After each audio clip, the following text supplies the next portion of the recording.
Hi hello வணக்கம். தோசை பீஸா உங்களை அன்புடன் வரவேற்கிறது. நான் காஞ்சனா ஜெயக்குமார். சுவையான திருவாதிரை களி இது செய்து வந்து இந்த திருவாதிரை பண்டிகை அன்னைக்கு இதை செய்து வைக்கிறதுனால திருவாதிரை களி அப்படின்னு பிரசித்தி பெற்றது. ஆனால் அது இல்லாத நேரங்களிலையும் நீங்கள் இதை செய்து பார்த்து நிச்சயமாக சாப்பிடலாம். ஏன்னா இது ஒரு அருமையான ஆரோக்கியமான ஒரு சமச்சீரான உணவு. அதாவது பயறு இருக்கும், வறுத்த அரிசி இருக்கும், வெல்லம் இருக்கும். இப்படி முழுக்க முழுக்க ஆரோக்கியமான இந்த உணவை எப்படி தயார் பண்ணுறதுன்னு பார்க்கலாம் வாங்க. இப்போ நம்ம முதல்ல என்ன பண்ண போகிறோம்னா, இந்த வெல்லத்தை இது மாதிரி ஒரு பாத்திரத்தில் போட்டு ஒரு அரை டம்ளர் அளவு தண்ணீர் ஊற்றி இதை நல்லா கலந்து விட்டுக்கலாம். கலந்து அதுக்கப்புறமா இதை வடிகட்டி இதில் இருக்கிற அழுக்கு மற்றும் சிறு தூசி கல்லை நீக்கிட்டு நம்ம பதார்த்தத்தில் உபயோகப்படுத்தலாம். இப்போ இதை நம்ம அடுப்பில் வச்சிடலாம். அடுத்ததான் நம்ம என்ன பண்ண போகிறோம்னா, இந்த அரிசியை வறுத்துக்கணும். நல்லா பொன்னிறமாக வறுத்துட்டதுக்கு அப்புறமா நம்ம இதை ரவை பக்குவத்துக்கு நம்ம மிக்சி ஜாரில் போட்டு நல்லா திரித்து எடுத்துக்கலாம். இப்போ பார்த்தீங்களா, இதில் ஒரு நிற மாற்றம் ஏற்பட்டிருக்கு. நல்ல ஒரு பொன்னிறத்துக்கு வறுபட்டிருக்கு. இப்போ இதை நம்ம எடுத்து ஆற விட்டுட்டு மிக்சியில் திரிச்சிக்கலாம் ரவை பக்குவத்துக்கு. இப்போ இங்கே பார்த்தீங்களா, நம்மளுடைய வெல்லம் வந்து முழுவதுமாக கரைஞ்சிருச்சு. இப்போ நம்ம என்ன பண்ண போகிறோம்னா, இதை வடிகட்டி தனியாக எடுத்து வச்சுடுவோம். இப்போ இதை நம்ம ஒரு பக்கமாக வச்சுட்டு இதை நம்ம கடைசியாக களியில் சேர்த்துருவோம். இப்போ நம்மளுடைய சாமான்கள் தயாராகிடுச்சு. அடுத்தது நம்ம என்ன பண்ண போகிறோம்னா, குக்கர் பாத்திரம் அல்லது நீங்கள் இந்த களி தயாரிக்க போகிற பாத்திரத்தை அடுப்பில் வச்சுக்கலாம். இப்போ நம்ம 1 கப் அளவிலான பொடித்த ரவை பக்குவத்திலான அரிசிக்கு 3 கப் அளவிலான தண்ணீரை ஊற்ற போகிறோம். இப்போ நம்ம இதை அடுப்பில் வச்சுட்டு என்ன பண்ண போகிறோம்னா, ஊற வச்ச பயிர், அதாவது காராமணி பயிரை வந்து நான் வந்து நேற்று இரவு ஊற வச்சுட்டேன். அதனால இது நல்லா ஊறி பெருசாக இருக்குது. இப்போ இந்த பயிரை நம்ம இது கூட சேர்த்துக்க போகிறோம். இப்போ இதை நம்ம பொடியாக திரித்து எடுத்துக்கலாம். இப்போ பார்த்தீங்களா, இது வந்து நல்ல பொடியாக மாவு மாதிரி நம்ம திரிக்கல, ஆனால் சிறிய ரவை பக்குவத்துக்கு நம்ம இதை திரிச்சிருக்கோம். இந்த பக்குவத்தில் இருந்தால் தான் களி ரொம்ப நல்லா வரும். இப்போ இதை நம்ம என்ன பண்ண போகிறோம்னா, குக்கர் பாத்திரத்தில் சேர்த்துக்கலாம். இது நல்லா கலந்து விட்டுக்கோங்க. தண்ணீர் பச்சை தண்ணீரில் இப்போ நம்ம வச்சுருக்கிறதுனால என்ன ஆகும்னா, கட்டிகள் உருவாகாது. அதனால் அதுக்கு முன்னாடியே நம்ம இப்போ கலந்து விட்டுடலாம். இப்போ நம்ம இதை மூடி 5 அல்லது 6 ப்ரெஷர் விசில் வர வரைக்கும் இதை வச்சுருக்கலாம். இப்போ நம்ம ஏற்கனவே நம்மக்கிட்ட தயாராக இருந்த அரிசியும் பயரும் சேர்ந்து வெந்தது ஆறிடுச்சு. இப்போ நம்ம இதை திறந்துட்டு களி செய்யறதை பார்க்கலாம். ஒரு வாணலியை சூடாக்கிக்கலாம்.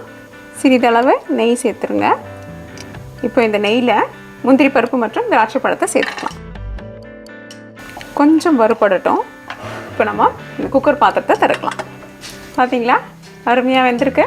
இப்போ மெதுவாக நம்ம இந்த குக்கர் பாத்திரத்துலேருந்து இந்த பாத்திரத்துக்கு மாற்றுவோம். இப்போ இதை மிதமான தீயில் வச்சுட்டு மெதுவாக இப்படி பரப்பி விடணும். இப்போ இதில் கட்டிகள் இல்லை. இந்த நேரத்தில் நம்ம என்ன பண்ணலான்னா, நம்மளுடைய கரைத்த வெல்லத்தை இது கூட ஊற்றலாம். இப்போ நம்ம நல்லா வந்து இந்த அரிசியை வறுத்து இது கூட சேர்த்துருக்கிறதுனால நீங்கள் கவலைப்பட வேண்டாம். அவ்வளோ டக்குன்னு இது வந்து கட்டியாகி உருண்டைகள் உருவாகாது. ஆனால் முதல்ல நம்ம போட்ட உடனே கொஞ்சம் நிதானமாக இதை கொஞ்சம் கலந்து விட வேண்டி இருக்கும். அவ்வளோதான். பார்த்தீங்களா, கட்டிகளே இல்லாமல் நம்மளுடைய களி தயாராகிடுச்சு. இப்போ நம்ம கடைசியாக தேங்காய் பூ மற்றும் ஏலக்காயை சேர்த்துக்கலாம். இன்னும் கொஞ்சம் கூட நெய் வந்து உங்கள் விருப்பத்துக்கு ஏற்ற மாதிரி சேர்த்துக்கலாம். அப்போ வந்து அது இன்னும் கொஞ்சம் கூட நல்ல மணமும் ஒரு நல்ல மிருது தன்மையையும் கொடுக்கும். சுவையான களி பரிமாறுவதற்கு தயார். என்ன நண்பர்களே, இந்த சுவையான களி திருவாதிரை களி எப்படி செய்யறதுன்னு பார்த்தீங்க இல்லையா? இதனுடைய நிறம் வந்து நம்ம உபயோகப்படுத்தக்கூடிய வெல்லத்தின் நிறத்தை பொறுத்தே அமையும். அந்த வெல்லத்தில் வந்து நல்லாவே ஒரு கருமை நிறம் இருந்ததுன்னா கொஞ்சம் கூட இதனுடைய நிறம் வந்து மாறுபாட்டு இருக்கும். அல்லது இது போன்ற ஒரு வெளிர் நிறத்தில் தான் இருக்கும். சுவையான 7 காய் கறி கூட்டு எப்படி பண்ணுறதுன்னு பார்க்க போகிறோம். இந்த 7 காய் கறி கூட்டு அப்படின்றது பொதுவாகவே இந்த திருவாதிரை விசேஷத்தை ஒட்டி வரும். அதை தவிரவும் நம்ம என்னென்ன எடுத்துக்கலாம்னா மார்கழி மாதத்தில் நிறைய இந்த அவரை விதைகள், மொச்சை மற்றும் கூர்க்கங்கிழங்கு, காவத்தங்கிழங்கு போன்ற அரியதொரு காய்கறிகள்லாம் நம்மளுக்கு வந்து அந்த சமயத்தில் கிடைக்கிறதுனால அப்போ வரக்கூடிய இந்த பண்டிகைகளுக்கு அது எல்லாமே உபயோகப்படுத்துகிற மாதிரியான நம்ம கூட்டு குழம்பெல்லாம் நம்ம செய்து பழகியிருக்கோம். அதனால தான் நம்மளுடைய வழக்கப்படி திருவாதிரைக்கு இந்த களி செய்யும்பொழுது இனிப்பு களியோட இந்த 7 காய்கறி கூட்டு உபயோகப்படுத்தி பண்ணுவோம். சுவையான இந்த 7 காய்கறி கூட்டு எப்படி பண்ணுறதுன்னு பார்க்கலாம் வாங்க. முதல்ல இந்த துவரம் பருப்பை நல்லா கழுவிட்டு நம்மளுடைய குக்கரில் அல்லது நம்ம எப்போதும் வேக வைக்கிற மாதிரி நல்லா குழைய வேக வச்சு எடுத்துக்கலாம். அதுதான் இதுக்கு ஒரு முதல் பக்குவம். பருப்பு வேக வச்சுட்டோம். பருப்பு ஒரு பக்கம் வெந்துட்டு இருக்கட்டும். அதுக்குள்ளே நம்ம என்ன பண்ணலாம்னா காய்கறிகளை வேக வைக்கிறத பற்றி பார்க்கலாம். காய்கறிகளை பற்றி எல்லாரும் கவலைப்பட வேண்டிய அவசியம் இல்லை. அதாவது இது குழஞ்சிடுமா, இது தனித்தனியாக நிற்குமா அப்படின்னு பார்க்க வேண்டாம். நம்ம குக்கரை உபயோகப்படுத்தினீங்கன்னா ஒரே ஒரு விசில் சத்தம் கொடுக்குற வரைக்கும் நம்ம அதை வேக வச்சா போதும். அப்படி இல்லை தனித்தனியாக உபயோகப்படுத்திட்டு இருக்கீங்கன்னா காய்கறிகள் போடும் வரிசையை நான் இப்போ சொல்கிறேன், அதே மாதிரி நீங்கள் பின்பற்றினீங்கன்னா நிச்சயமாக நல்லபடியாக நம்ம காய்கள் வந்து கிடைக்கும். இப்போ இது எல்லாத்தையுமே நான் அரிஞ்சிட்டு கழுவிட்டேன், அதனால் அப்படியே போட போகிறேன். நீங்கள் வந்து கழுவி காய்கறிகளை உபயோகப்படுத்துங்க. இப்போ என்ன பண்ணுறோன்னா சர்க்கரை வள்ளிக்கிழங்கு போடுறேன் முதல்ல. அதாவது காவத்தங்கிழங்கு, கூர்க்கங்கிழங்கு இது கிடச்சிதுன்னா இதையும் நம்ம உபயோகப்படுத்தலாம். இங்கே வந்து அந்த மாதிரி கிழங்குலாம் கிடைக்காதனால நாங்கள் வந்து வெளியில் வந்து இதை உபயோகப்படுத்துகிறோம். நம்ம வந்து காவத்தங்கிழங்கு அல்லது கூர்க்கங்கிழங்கு அது வந்து இந்த மாதங்களில் மட்டுமே, மார்கழி மாதத்தில் மட்டுமே கிடைக்கும். அதனால அப்போ நம்ம உபயோகப்படுத்துறது ரொம்ப நல்லாயிருக்கும். சக்கரவள்ளி கிழங்கு போட்டுட்டோம். அடுத்தது உருளைக்கிழங்கு, அடுத்தது வெள்ளை பூசணி அல்லது சுரைக்காய் எது கிடைக்குதோ அந்த காயை உபயோகப்படுத்திக்கோங்க.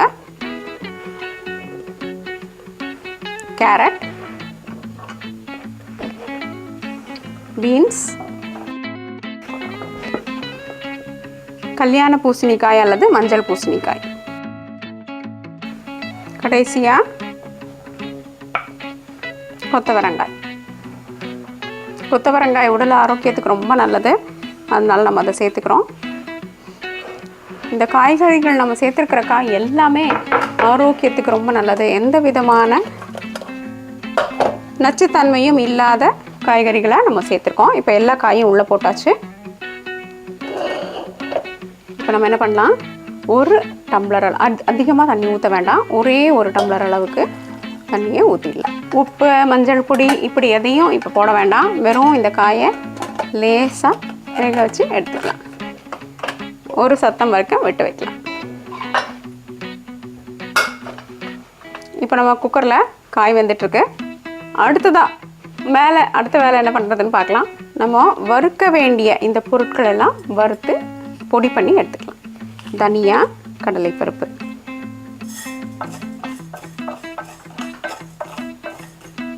தனியா மற்றும் இந்த கடலைப்பருப்பு லேசாக வறுபட்டதும் ஜீரகம் மற்றும் தேங்காய் இதை போட்டுக்கலாம்.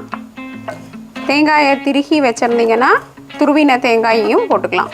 இது லேசாக வறுபட்டதும் கடைசியாக மிளகாய் வத்தல் போட்டுக்கலாம். இல்லாட்டி நம்மளுக்கு தொண்டை கமரல் ஏற்படும். அதனால் கடைசியாக இந்த மிளகாய் வத்தலை சேர்த்துக்கலாம். இப்போ இதை நல்லா ஆற விட்டுட்டு நம்மளோட மிக்சர் ஜாரில் போட்டு நல்லா பொடிச்சு எடுத்துக்கலாம். இப்போ நம்ம என்ன பண்ணலாம், நம்மளுடைய புளியை கரைச்சி புளி தண்ணீரை எடுத்துருக்கலாம். ரொம்ப குறைந்த அளவு புளி தான் இதுக்கு தேவைப்படும். புளி வேண்டான்னு நினைக்கிறவங்க இதுக்கு நேரடியாக 2 தக்காளி அல்லது ஒரு எலுமிச்சை பழத்தின் சாறு இதை எதை வேணாலும் உபயோகப்படுத்திக்கலாம். புளி எடுக்கணும்னு நினைக்கிறவங்க புளியின் சுவையை சேர்த்துக்கலாம். ஆக மொத்தம் நம்மளுக்கு கொஞ்சமாக இந்த புளிப்பின் சுவை நம்மளுக்கு தேவைப்படும். ஏன்னா விதவிதமான கிழங்குகள் போடுறோம் இல்லைங்களா. கிழங்குகள் சில சமயங்கள் தொண்டையில் அரிப்பு ஏற்படுத்தும் தன்மை கொஞ்சம் சில கிழங்குகளுக்கு இருக்குது. அதை தவிர்க்கிறதுக்காக நம்ம எப்போதுமே என்ன பண்ணலான்னா கொஞ்சமாக புளியை சேர்த்துக்கலாம். எந்த வகையான புளியாக இருந்தாலும் பரவாயில்ல. இப்போ நம்ம கூட்டு செய்ய போகிற பாத்திரத்தை அடுப்பில் வச்சிடலாம். அதில் கரைத்த புளி, நம்மளுடைய பருப்பு வெந்து தயாராகிடுச்சு. பார்த்தீங்களா, நல்லா குழைய வேகணும். இதுதான் நம்மளுக்கு பக்குவம். இந்த வெந்த பருப்பை இது கூட சேர்த்துடலாம். பருப்பையும் புளியையும் நம்ம அடுப்பில் வச்சாச்சு. இது கொதிக்கட்டும். கொதித்தோன்னா நம்ம காய் அதுக்குள்ளே தயாராகிடும், அதில் போட்டுடலாம். இப்போ இது கூட மஞ்சள் பொடி, சிறிது மஞ்சள் தூளை சேர்த்துக்கலாம். புளி தண்ணி, மஞ்சள் மற்றும் பருப்பு கொதிச்சுட்டு இருக்கட்டும். அதுக்குள்ளார நம்ம என்ன பண்ணலான்னா நம்ம வறுத்து வச்சுருக்கோம் இல்லைங்களா தேங்காய், கடலைப்பருப்பு, தனியா மற்றும் மிளகாய் எல்லாத்தையும் நல்லா அரைச்சி எடுத்துக்கலாம். உங்களுடைய யூடியூப் ஆப்பில் இந்த பெல்லை அழுத்தி நம்ம படைப்புகளை உடனுக்குடன் தெரிந்து கொள்ளுங்கள். ஒரு சத்தம் வந்துருச்சு. இப்போ நம்மளோட குக்கரை எடுத்து தனியாக ஆற வச்சிடலாம். கொஞ்சமாக தண்ணீர் ஊற்றி இது மாதிரி ஒரு அரைச்சிக்கிட்டாலும் நல்லாயிருக்கும். இப்போ நம்ம கூட்டுக்கு தேவையான அளவு உப்பு இதில் சேர்த்துக்கலாம். அரைத்த நம்மளுடைய விழுது இருக்கு இல்லைங்களா, அதையும் இதில் சேர்த்துடலாம். இப்போ நம்ம என்ன பண்ணியிருக்கோம்னா அரைத்த விடுதியும் இதில் போட்டுட்டோம்.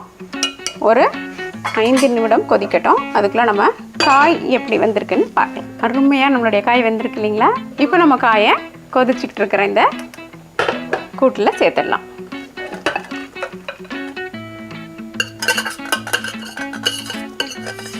இது உங்களுக்கு காமிக்கிறதுக்காக வச்சுருக்கேன். பாருங்கள், அடியில் இருந்த கிழங்கு வகைகள்லாம் நல்லா வெந்திருக்கு. ஆனால் ஒரு அருமையாக மெத்துன்னு வெந்திருக்கே தவிர முழுவதுமாக தன்னுடைய உருமாற்றம் ஏற்படாமல் அப்படியே இருக்குது. இப்படி எல்லா காயும் நம்ம சேர்த்ததுக்கப்புறமா ஒரு 10 நிமிஷத்துக்கு மிதமான அல்லது சிறு தீயில் வச்சு மூடி வச்சு கொதிக்க வச்சிடலாம். இது கொதித்ததுக்கப்புறமா நம்ம தாளித்து எடுத்துக்கலாம். 15 நிமிஷம் நம்மளுடைய கூட்டு கொதிச்சிருச்சு. பார்த்தீங்களா, அருமையான பக்குவத்தில், அதாவது அதிகமாக கட்டியாகவும் இல்லாமல் ரொம்ப தண்ணியாகவும் இல்லாமல் இந்த மாதிரி ஒரு பக்குவத்தில் கூட்டு தயார் நிலையில் இருக்குது. இப்போ நம்ம இந்த கூட்டை தாளிச்சிடலாம். தாளிக்கிற கண்டி அடுப்பில் வச்சுட்டு இது வரைக்கும் நம்ம எண்ணெயே ஊற்றலை, அதனால் 2 தேக்கரண்டி அளவுக்கு எண்ணெய் ஊற்றிக்கலாம். நெய் வேணும்னா நெய் விட்டும் தாளிச்சிக்கலாம். கடுகு மற்றும் வெந்தயம் பார்த்தீங்களா, கடுகு நல்லா வெடிச்ச உடனே கருவேப்பிலை இலைகளை போட்டுடலாம்.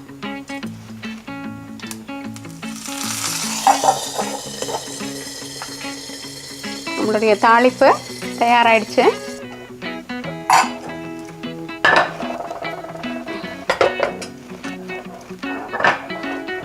நம்ம தாளிதத்தை கொட்டிடலாம்.